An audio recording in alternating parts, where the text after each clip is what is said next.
Greetings and salutations, family. It is me, Coach 67 Sports TV.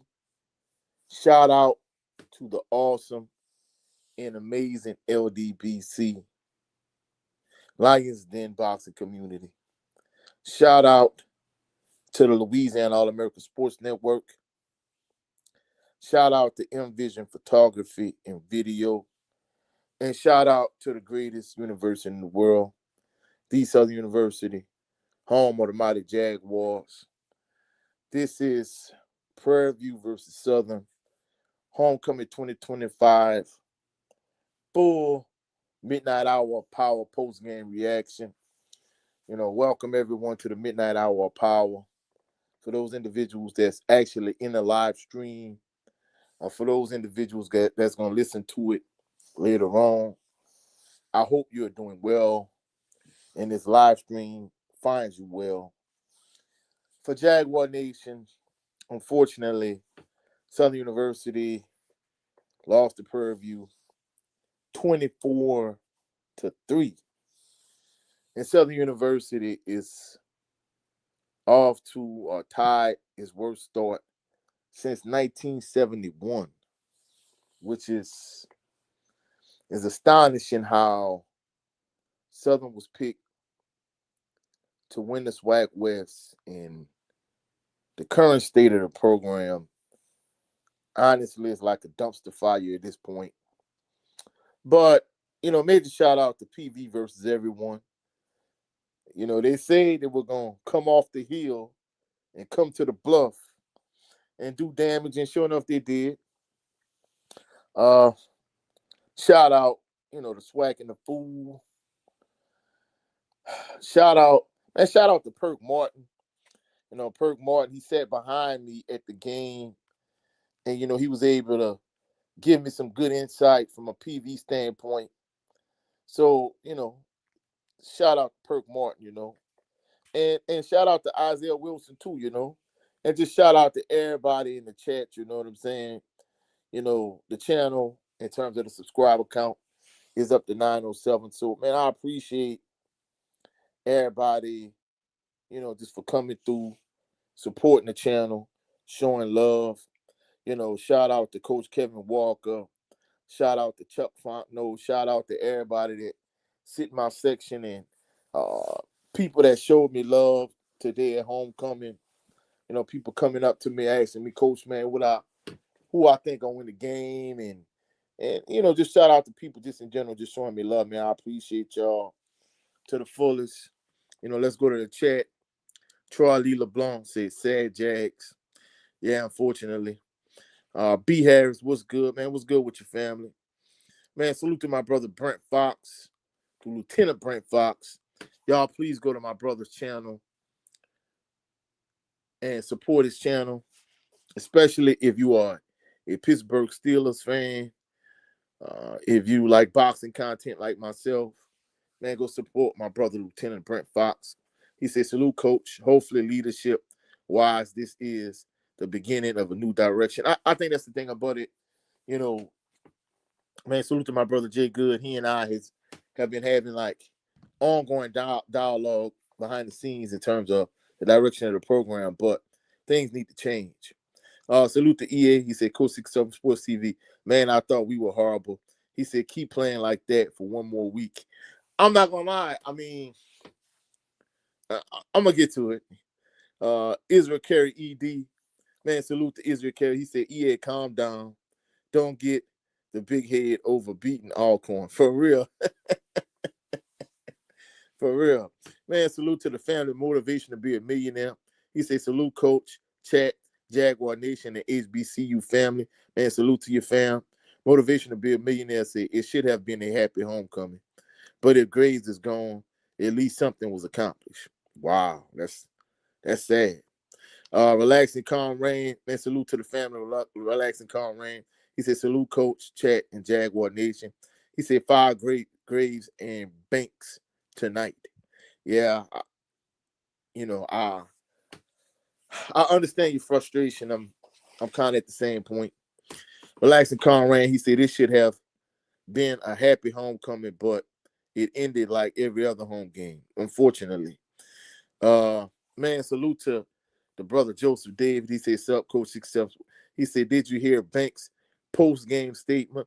No, I'm not gonna lie. I really because after the game, uh I to went to my house. I had my nephew and my mom with me. And so I went to my house and my nephew was like, he wanted to play Madden. So I played, he won. And then after that, I guess he wanted to keep playing. I'm like, buddy, you going home and you can stay up as late as you want. You don't have nothing going on. I'm like, I had to get up. First of all, I got to come home. I got to do a live stream. I got to take a shower. I got to grab me a bite to eat. And I had to get up in the morning and I have to go do this welcome address, at another church, for some family members. You know what I'm saying? So I'm like, man, I can't sit here and play here mad with you all night. You know what I'm saying? But I had it all. He said, I had it all. Salute to you, had it all. Had it all. So did they fire him? From what I'm understanding, basically, Roma Banks, Terrence Graves didn't do the post-game press conference. Roma Banks did, but basically he said himself and the board of directors, they're not going to make a decision until Monday or Tuesday. But from everything I was told, I talked to a handful of people, and basically it was like, look, if they don't win homecoming, they was like, he not gonna make it to Tuesday. Then they said he's not gonna make it to Monday. And then a few people told me now he not gonna make it past tonight. And the fact that Roma Banks did the post-game press conference, it tell me everything I need to know. Man, salute to my brother Big Joe Townsend, standing on LDBC business, Mr. Old Hillside. He said, "Damn, Coach, you on late." Well, Joe, kickoff was at 4, and I'm not gonna lie, after homecoming, man, traffic was something savage. And my house is only like 15 minutes away from campus, but hell, it took me like an hour and some change to get from Southern Campus to my house, which is only like 10, 15 minutes away. But I played some Madden with my nephew because he wanted to play Madden. My mom said that and took a nap while we played, and then we got on the road and we went and dropped him off on the way to her house, and we ended up getting stuck in traffic again. I'm like, oh my goodness. So evidently I had an accident on the interstate, and then we dropped him off, and then finally arrived to my mom's house maybe an hour ago. So man, salute Franklin. He said, "What's up, Coach?" Man, salute to your family. But let me get to the my post game reaction. First and foremost, it was the typical, normal, festive, family-friendly atmosphere on Southern University's campus for homecoming 2025. And I'm gonna say this: last year, Southern University went viral for females dressing. How am I say this? Dressing inappropriately, I guess, is the term you would use. And Crimson Cure, salute to Crimson Cure. I enjoy her content. Like, she covered Southern University's homecoming last year in terms of basically, the girls were dressed inappropriately, this, that, and the third. And of course, it was a year later. Pretty much everything that happened last year at homecoming, except Southern beat Alcorn last year. This year, they lost to Prairie View. But outside of the outcome of the game, essentially everything that happened last year happened this year. You had a lot of females dressed. I'm not gonna lie, there was a lot of beautiful, women on campus as usual. Ranging from, 18 years old all the way up to, women in their, 40s, early 50s. A lot of beautiful women. all shapes, sizes, complexions, so on and so forth. I saw a handful of, very slender women. I'm like, wow, these like they're, being skinny is one thing, but being underweight, I'm like, dang, I saw like a handful, like extremely skinny young ladies. Then of course you got some women, like, on the plumper side to say the least. And no matter what the shape, size, complexion were, you had a lot of individuals, a lot of women dressed. In terms of the way they were dressed, they didn't leave a lot to the imagination, to say the least. And of course, it wouldn't be Southern University if you didn't walk around campus for homecoming and smell, you know, some marijuana smoke. In terms of the music, you got all different rays of the spectrum, from R&B to rap, to Zydeco. Louisiana is very eclectic from a musical standpoint. You know what I'm saying? Heard a lot of Cash Money, No Limit, a lot of Boosie, Webby, a ridiculous amount of NBA YoungBoy, some Zydeco, J. Paul Jr. You know what I'm saying? So everything on the spectrum from a musical standpoint. If you're from the West Coast, you like West Coast music.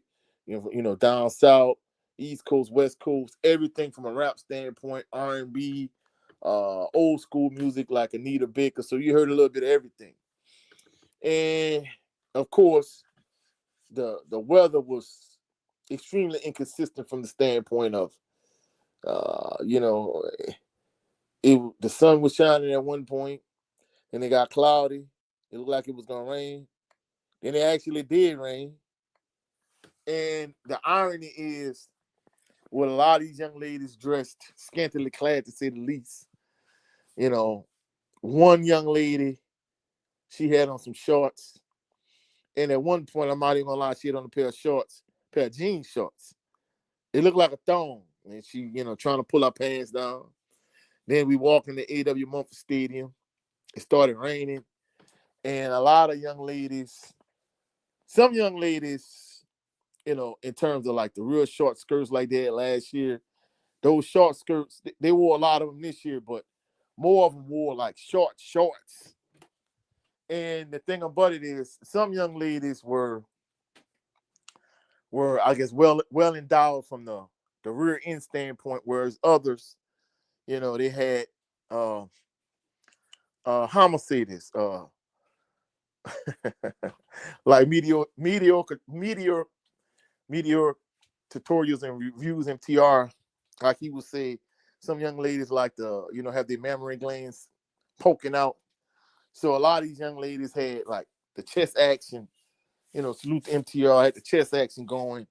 And basically when it started raining, people trying to avoid getting wet. And some of these young ladies who had a lot of cleavage showing, they're getting all wet and their cleavage getting all wet. And I'm like, oh my goodness, bro. Like, and my mom was like, oh my goodness, like this is this is extremely inappropriate, And I'm like, baby, it was the exact same thing last year. So like, why are you surprised? She was like, oh my goodness, this girl got a whole butt out. Look at all the cleavage this girl showing it, and all the cleavage that girl showing it, wet cleavage. And I'm like, babe, come on, babe, let's go to the game. So we get in the A.W. Mumford Stadium. And of course, on the inside is much more festive, much more family-friendly environment. You know what I'm saying? So we get there, like I said, you got a lot of married couples, that some of them have been married as long as I've been living, 40, 50 years, whatever the case may be. You got a lot of nuclear families. It's a festive and family-friendly environment. And I'm not going to lie. Me, I'm a real talkative type person. So, like I said, I always sit on the west side. For those individuals that have been following my channel a while, y'all know the whole west side story. So I always sit on the east side. I don't sit on the west side. The west side is the home side. The east side is the east side. For those individuals that follow my channel, y'all know the story behind it. I told that story to my nephew a couple of times. There was a gentleman behind me that said he played football and basketball at PV, but he's from Louisiana. His name Perk Martin. Shout out to him. Basically he was kind of giving me insight on their team and this, that, and the third. And, I was kind of giving him the same thing from a Southern University perspective. And he, basically he was like, hey, what you think I'll have, And I'm like, man, I'm just being honest with you. So I think Prairie View going to win. If I told you anything else, I'll be lying to you. And, of course, as usual, Southern University wins the toss. They always defer to the second half. And my thing is, from a coaching standpoint, I feel like whatever side of the ball for me is stronger, that's the side of the ball I want on the field first. I mean, it's just my perspective. Every coach, has their own ideology, their own philosophy in terms of, their approach to the game. So anyway, Southern's defense go out on the field first. PV moved the ball a little bit, really didn't do much. They punt the ball to Southern. Southern get the ball. Southern really didn't do much, punt the ball back to PV. PV really didn't do much, punt the ball back to Southern. Now Southern gets a drive going, a nice good drive. Southern gets the ball on the plus side of the field. They get to the 30-yard line and fumble the doggone ball. Now, Cameron McCoy, he had issues with fumbling in terms of the exchange, in terms of inside zones on read. But it wasn't even him. Ashton Strada started this game. And, basically, I'm like, dude, y'all got something going. Y'all got the momentum. Everything is going in your favor. And you fumble the doggone ball on the 30, on the plus side of the field. Now Prairie View has the momentum. They go down the field, they score a touchdown. And I'm like, oh, my goodness, bro. Here we go again. Southern get the ball again, didn't do much. Prairie View eventually scores another touchdown. And Prairie View kicks a field goal to end the first half. Prairie View is up 17-0 at halftime. Now, and I'm not going to lie, shout out to Perk Martin. He was telling me this. He said, Tremaine Jackson is essentially he's a defensive-minded coach. He was like, he was recruited well in terms of the players he brought to PV and the players that he's recruiting right now as we speak, riding home from the game, being stuck in traffic for a ridiculous amount of time, listening to, Coach P. Richardson and, the broadcast in terms of radio broadcast, they were saying that Tremaine Jackson is the leading candidate for the UAB job after they fired Trent Dilfer. So it's going to be interesting to see if Tremaine Jackson is at Prairie View past this year. But, the way Perk was talking, like the team, from a defensive standpoint, they're a pretty good defensive team. And it showed tonight. I'm not going to lie, I'm going to be honest with you. Prairie View, they really don't blow you away, but they're just a fundamentally sound team compared to Southern. Southern is struggling in all three phases of the game most of the season. One thing I'm going to say about Southern, we talked about Trey Holly having like a snap restriction. Seemed like they kind of took the lid off tonight and they gave him more touches. We got Amarian Asbury, A-double. He actually played tonight. I'm not going to lie, I'm going to be honest with you. I think Amarian Asbury, he should have got all those early season touches that were going to Mike Franklin. All of those touches should have been Amarian Asbury touches. I'm just going to be honest. I came to that realization tonight actually watching him play. I'm not going to lie, Amarian Asbury has, some upside and potential. But that fumble in terms of the exchange and the handoff between, I think it was Jason Gabriel, running back, if I'm not mistaken, but I think it was Jason Gabriel and Ashton Strada. It changed the complexion of the game. Southern got the ball. The start of the second half really didn't do much.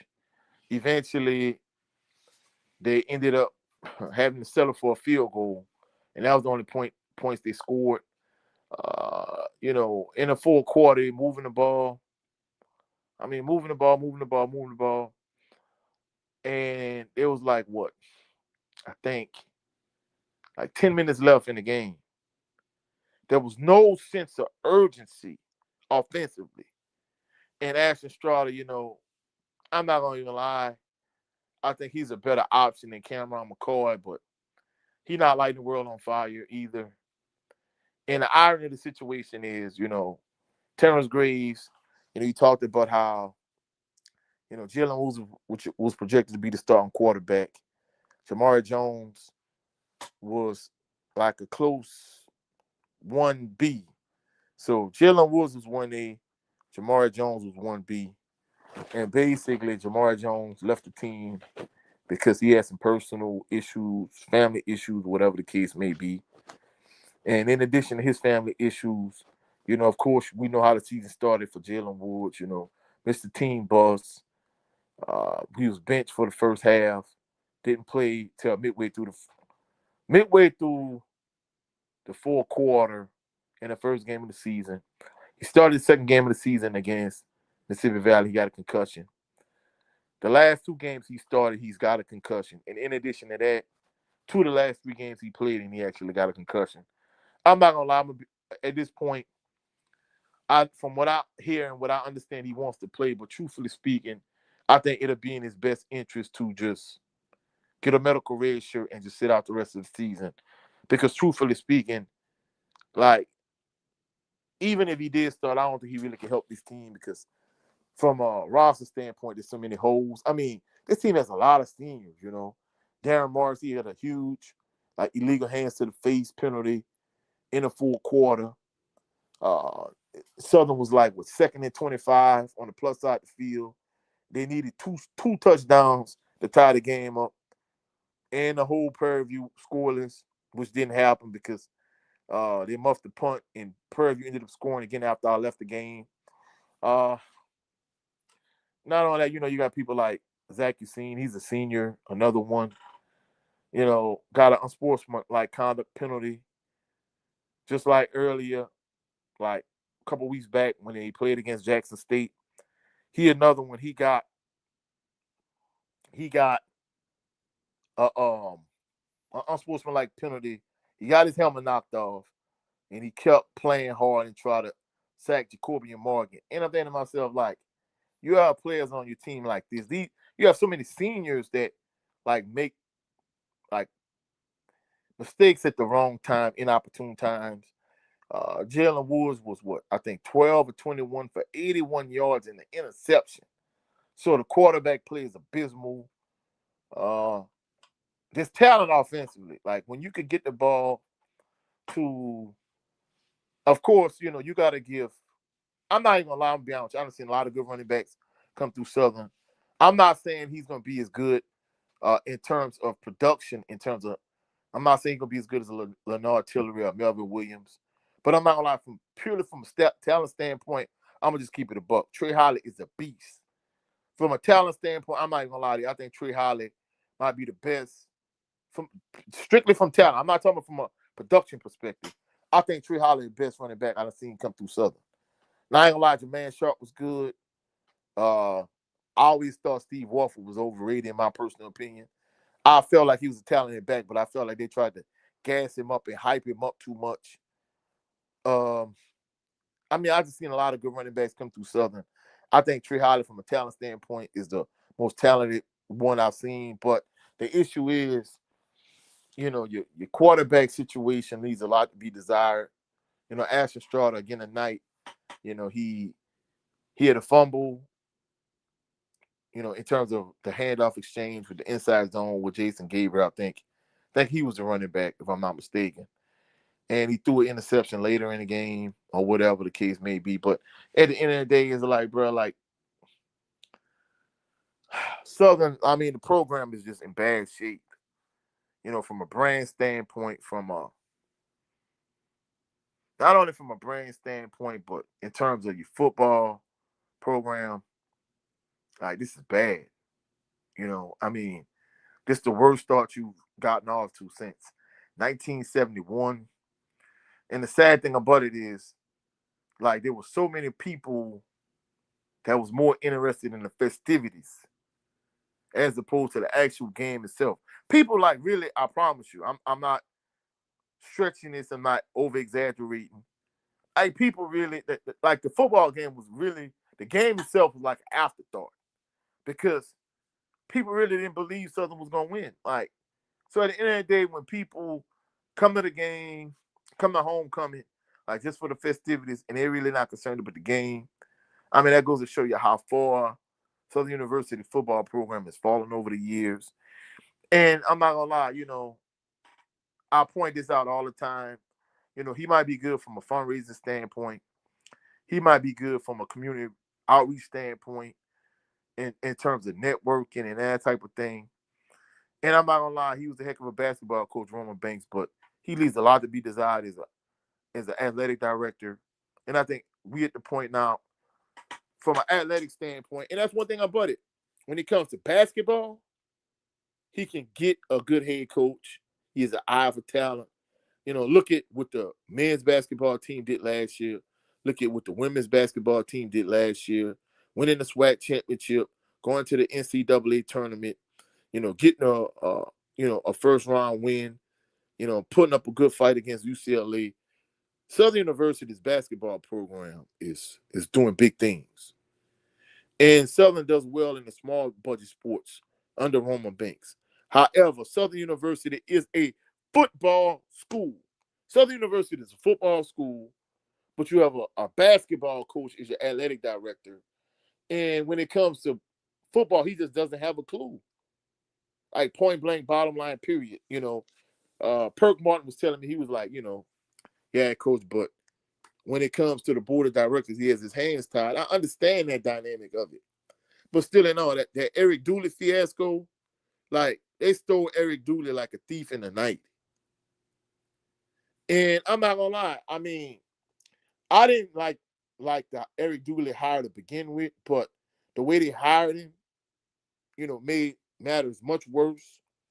And then in addition to that, the fact that it's another SWAC school where you just stole him from Prairie View. I know some people will be like, well, hey, each SWAC school their own entity, whatever. But I like, look, bro. I mean, it's another SWAC school. I didn't like the way they did it. He was the head coach at PV, and for you to just steal him like that, and not only that, but you ended up paying him $60,000 more than you would have paid Dawson Odoms. And the irony is, Dooley never beat Odoms, never. So at the end of the day, it's like, bro, like, the state of the program is in shambles. It's just in bad shape. You know what I'm saying? And tonight, man, losing homecoming. And I'm not gonna lie, like, if first of all, what should Roman Banks do if I Roman Banks in the board of directors? Yeah, I'll get rid of Terrence Graves. I make Fred McNair not only your co-offensive coordinator, but let him be your interim head coach. And Jay Good and I talked about this, behind the scenes in terms of texting back and forth. And basically, he was like, he know at some point, like, the board of directors, Roman Banks or whoever, they are going to want to interview Fred McNair and even be tempted to make him the interim coach, the head coach beyond this season. I'm not gonna lie, Fred McNair did his thing when he was at Alcorn State, and I think he's been a good assistant coach at Southern. But truthfully speaking, the state of Southern University's football program right now, I don't want any more SWAC retreads in terms of coaches that coached at Grambling, coached at Prairie View, coached around the SWAC. I don't want no more of those guys that SWAC lifers that have been around the SWAC.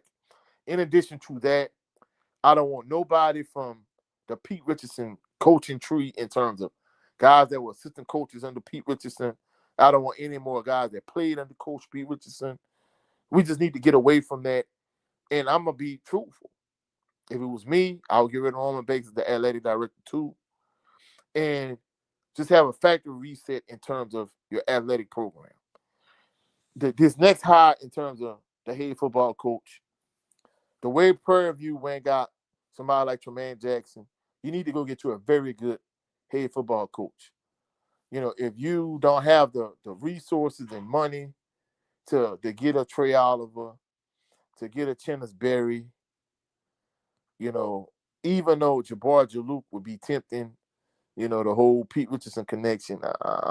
At this point, I'm not gonna lie, I done had enough of the guys in the play under Coach P. Richardson. And, truthfully speaking, they got a lot of good coaches out there, but they need to get this next hire right. And they need to get it right, big time. Black, salute to you, Black. He said, I stood in the rain for that ass whipping. Yeah, unfortunately, man.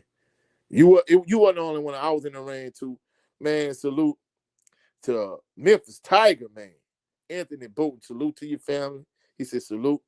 Nathaniel Frank said, I feel the players from Southern don't want to play anymore. Well, I'm not going to lie.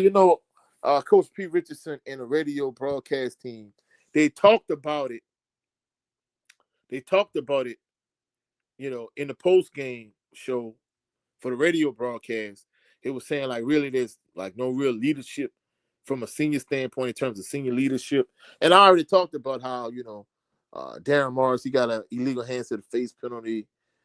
Zach Usain, they made a couple, like, bad mistakes.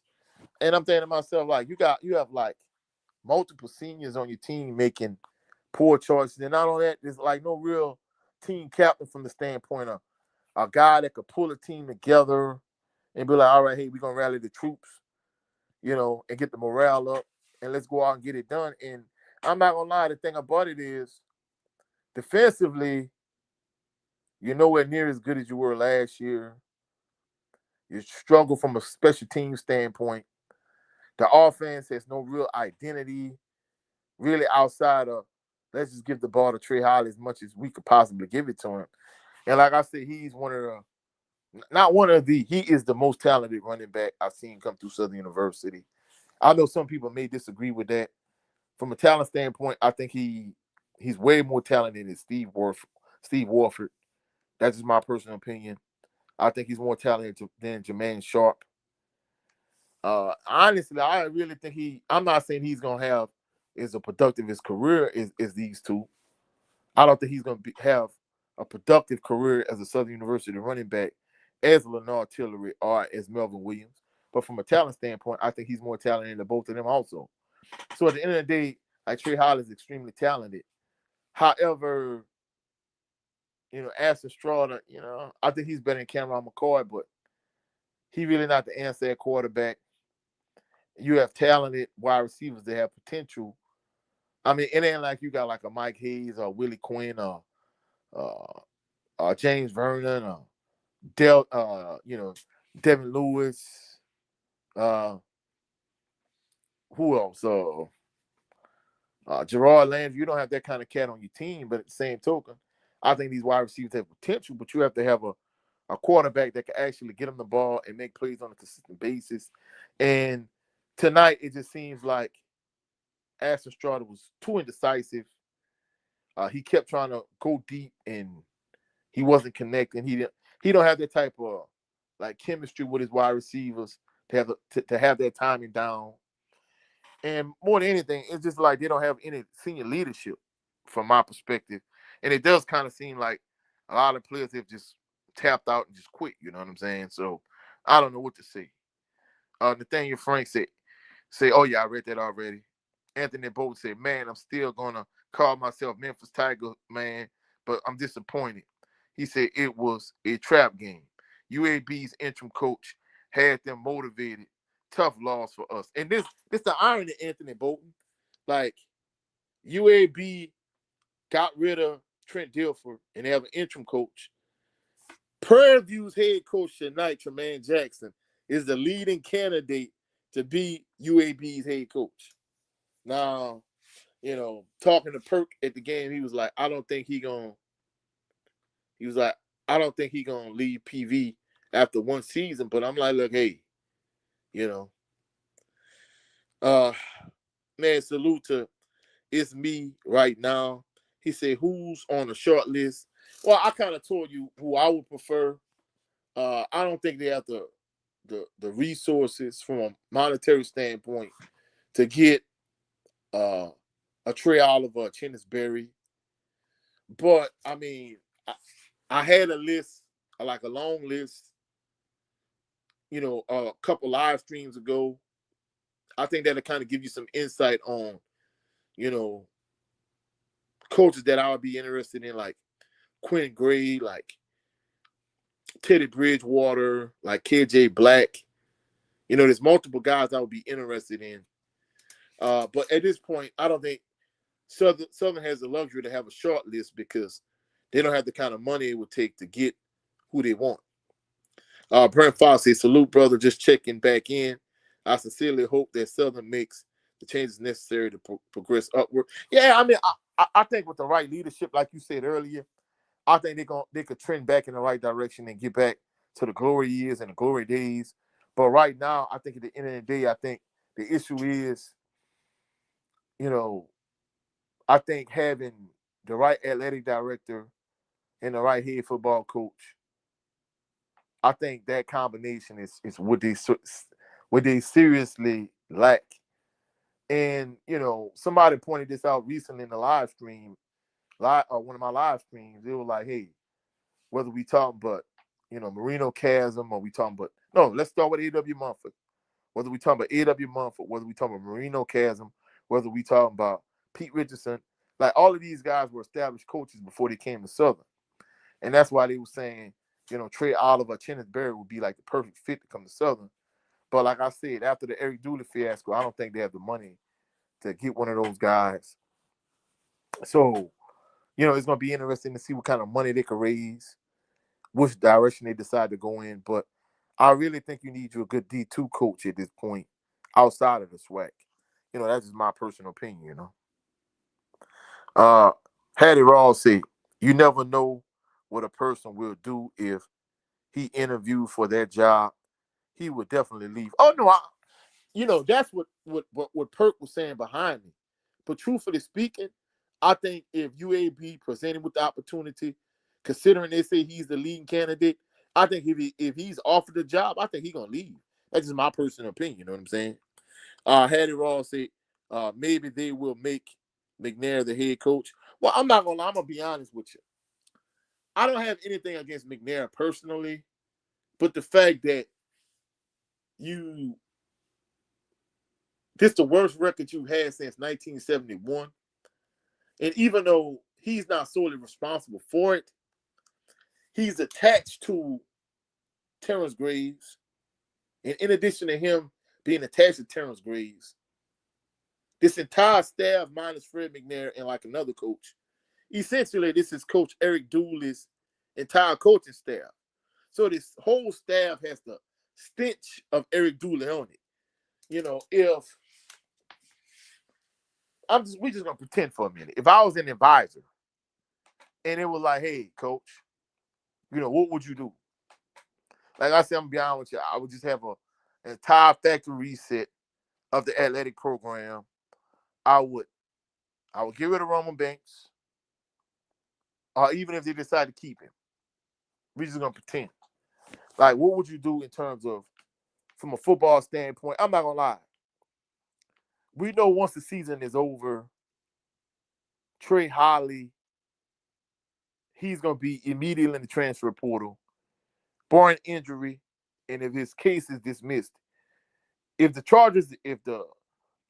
attempted murder charges or whatever, like felony charges he is pending against him, once those charges are dropped and the season is over, he's in the transfer portal.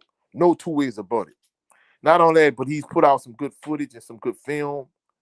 And truthfully speaking, I'm not even gonna lie, like he has earned him a bag in terms of a bag of money, NIL money. So I don't know how much money he's gonna get from an NIL standpoint. I don't pocket watch other people, but at the end of the day, I'm not gonna lie, he done big things at Southern as far as I'm concerned.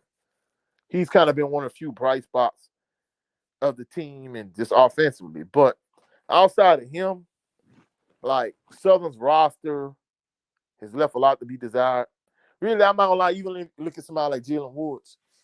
It might be in his best interest to leave Southern after the season is over and get him a fresh start elsewhere, like the same way Andrew Body did by leaving Texas Southern to go to Alabama State. So at the end of the day, I'm not gonna lie, like, realistically, if I'm the next head coach, I'm like, look, hey, y'all got off to a 1-6 start. every player hits the portal. Like I hear you. And if you do decide to stay, guess what? Like I'm evaluating you hard. You know, like I said, this is a conversation Jay Good and I was having behind the scenes, and he said that. And truthfully speaking, I'm not gonna lie, I would want to bring in just basically an entire new roster almost. Like, get you a good coach that can really recruit. That's the main thing you want. You want an excellent head coach, someone that can recruit, someone that has a track record of building a program. You got to have you a good offensive coordinator, good defensive coordinator, good special teams coordinator, a good strength conditioning coach, a good offensive line coach. And basically, you want you a good staff and you want to construct you a good, solid roster. Because as much as people talk about, Deion Sanders at Jackson State, in all actuality, T.C. Taylor has elevated what Deion Sanders had at Jackson State, because Deion Sanders didn't win the Celebration Bowl when he was at Jackson State. I mean, that's the truth. So at the end of the day, really, I mean, it's just sad how far Southern University's athletic program has fallen. I mean, it's sad. And not only that, but like I said, I mean, some people really weren't even concerned about the game. I'm not saying they didn't want to win or they didn't care, but it really wasn't the focal point. You know what I'm saying? It was kind of like it was almost a foregone conclusion that you were gonna lose the game. You know what I'm saying? And that's one thing I like with the swag. You know what I'm saying? Everywhere I've been, all of the environments have kind of been festive and family friendly or whatever. But really, I mean, of course, some Jackson State fans was trolling a little bit, talking a little trash, but it was kind of all in good fun. And even tonight, like I said, talking to Perk Martin, salute to him. Even though I didn't get to see Isaiah Wilson, salute to him. Salute to PV versus everybody. Just I'm not gonna lie, it just was just sad to see, what Southern University's football program is in terms of the football brain. And I'm not gonna lie, Prairie View is just a fundamentally sound team. Tremaine Jackson, he's a good head coach. We'll see how things play out in terms of, him flirting with UAB or UAB flirting with him, however you want to put it. But at the end of the day, from a Southern University perspective, it just kind of was a sad homecoming scene, you know what I'm saying, in terms of on the field. But, all the festivities were great from what I saw. But, of course, I'm not going to lie, the only aspect of it that wasn't family friendly is, having all these little youngsters, all these teenagers or whatever. From my understanding, there was a shooting on campus during the game. And even like on the way to the game, there was a lot that really transpired or whatever in terms of, you saw a lot of skin and it seemed like it was a rush or something or whatever. I don't know what went on, but leaving out of the stadium after the game and going to the vehicle, clearly something was going on because a lot of people was like running by us. Don't get me wrong, I know a part of it was rain, like it started raining or whatever. But all of that wasn't due to the rain. Just like last year when, you heard the gunshots. I mean, and the thing about it is they had a ridiculous police presence on campus. But when you get all these youngsters on campus for homecoming, you know, you're going to have these type of incidents. And in addition to that, even the homecoming parade, they moved the homecoming parade to Sunday. And the campus still was ridiculously packed to the max for homecoming. So at the end of the day, like, PV defecated all over homecoming. And to me, I think this was more than likely. I'm almost 100% certain it was Terrence Gray's last game as the head coach for Southern University football team. Uh, you know, since he's not a co-offensive coordinator, more than likely you won't be able to make Fred McNair your interim head coach, but he would be the guy I would make the interim head coach, And Joseph Davis said no to McNair as the next head coach. No, it's not just a no for me. It's a hard no. Like, no disrespect to Fred McNair. Hell no, I don't want him as the next head coach. You know what I'm saying? Because I'm gonna be honest with you. I think he did a good job when he was at Alcorn State.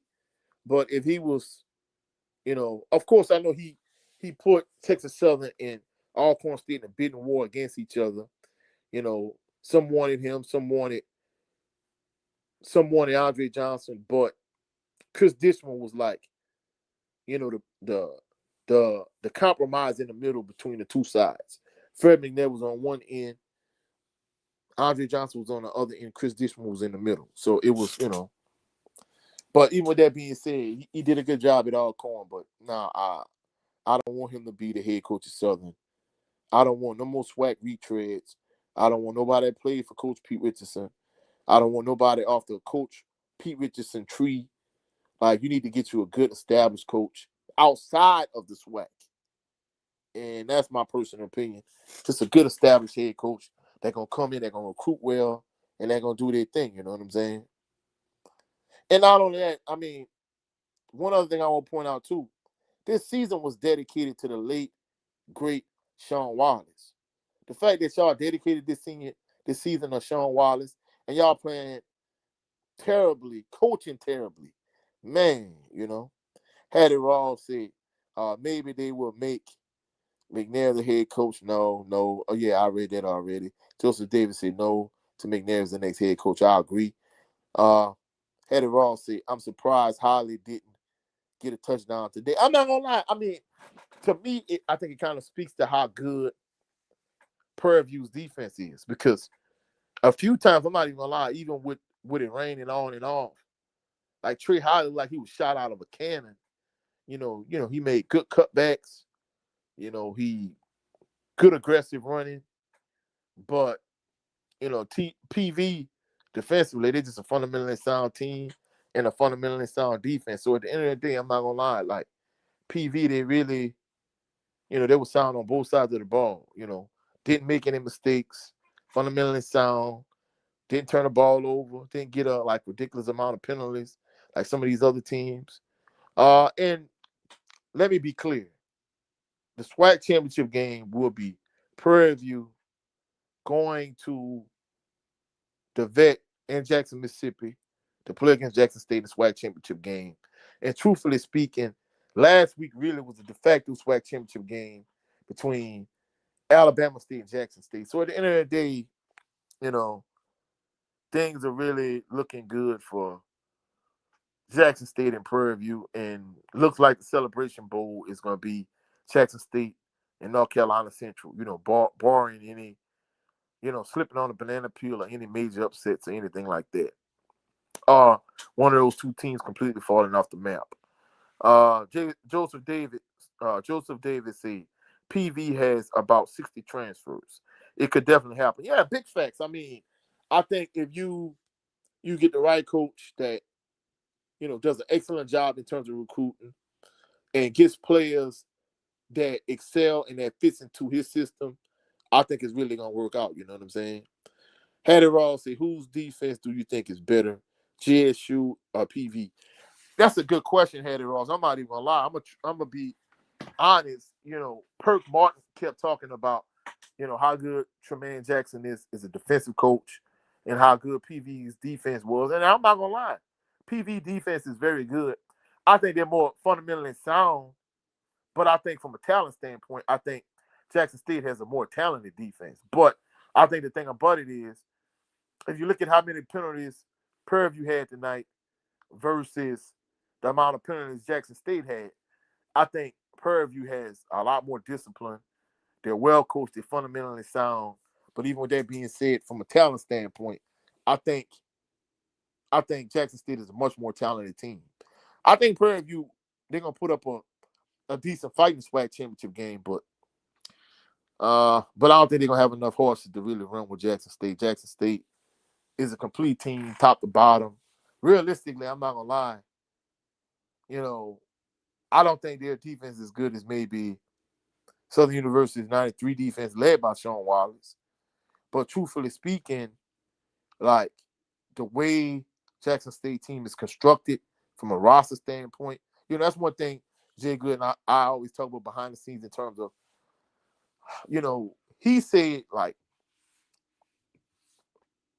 a few weeks back, he was saying, going to play after play, play after play, play after play, rewatching Southern games. He was saying from a roster construction standpoint, like a lot of Southern University's current starters, like if you put them on teams like in the 90s, 2000s, like these guys would be end of the bench backups.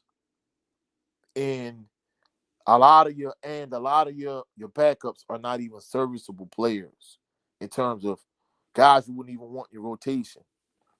And truthfully speaking, DeMarion Johnson, transfer from LSU, he should have this guy should be starting. No two ways about it. I don't understand why he's not starting. Not only DeMarion Johnson, like what happened to Eric Reed Jr.? Like Eric Reed Jr. was a contributing factor, and like now unless he's hurt and I'm unaware of it, like I don't understand why he's not getting any run. And at the end of the day, you know, like the state of Southern University's football is in a bad state, a bad condition. And it's gonna be interesting to see what does the board of directors do in regards to Roma Banks. Are they gonna keep him? Are they gonna let him go? If I was a betting man, I think they would keep Roma Banks. But what is Roma Banks and the board of directors gonna do in terms of the football situation? Because I'm not gonna lie, a program that's a historical blue blood like Southern University just dominated the 90s. Like for you to be in such a sad state of affairs from a football standpoint, it really shows how far they're falling from a football standpoint. You know what I'm saying? Nathaniel Frank said, "Coach, how was the halftime show?" I'm not gonna lie. From a Southern University standpoint, the halftime show was good. Prairie View band is, it's a swag band, but it don't really feel like a swag band. So honestly, Southern University got their behind whipped on the football field, but in terms of the halftime show, yeah, Southern University winning far and away. But I refuse to now in terms of them sitting in the stands playing songs.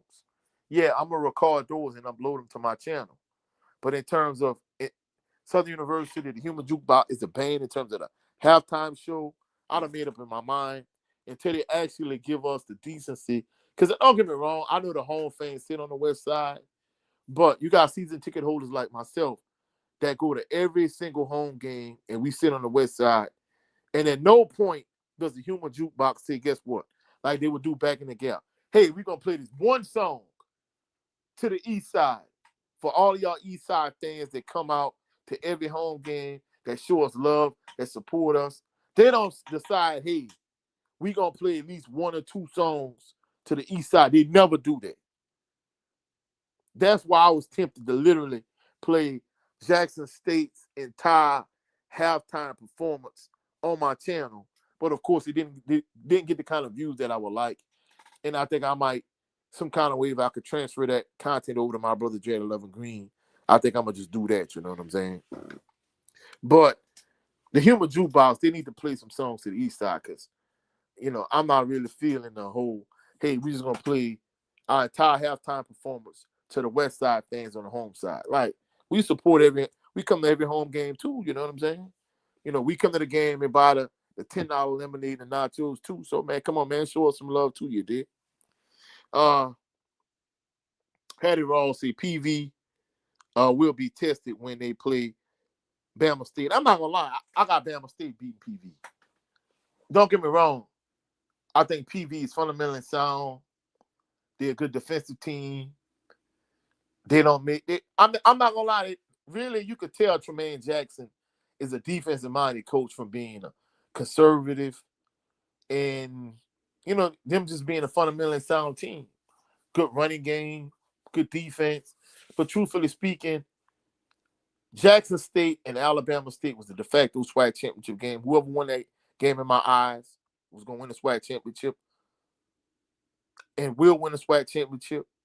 And that was Jackson State clearly. And truthfully speaking, I'm not going to lie.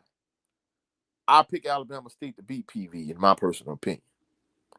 So, you know, it kind of is what it is from that point of view and that perspective, you know. So, I mean, at the end of the day, like, the state of affairs for Southern University, like, it's a sad state, it's a sad condition. And, you know, we're going to see what the board of directors and Roman Banks do moving forward. But at the end of the day, like, to say this was homecoming 2025, more than anything, I think the highlight of, I'm not even going to say the highlight, I'm going to say the low light.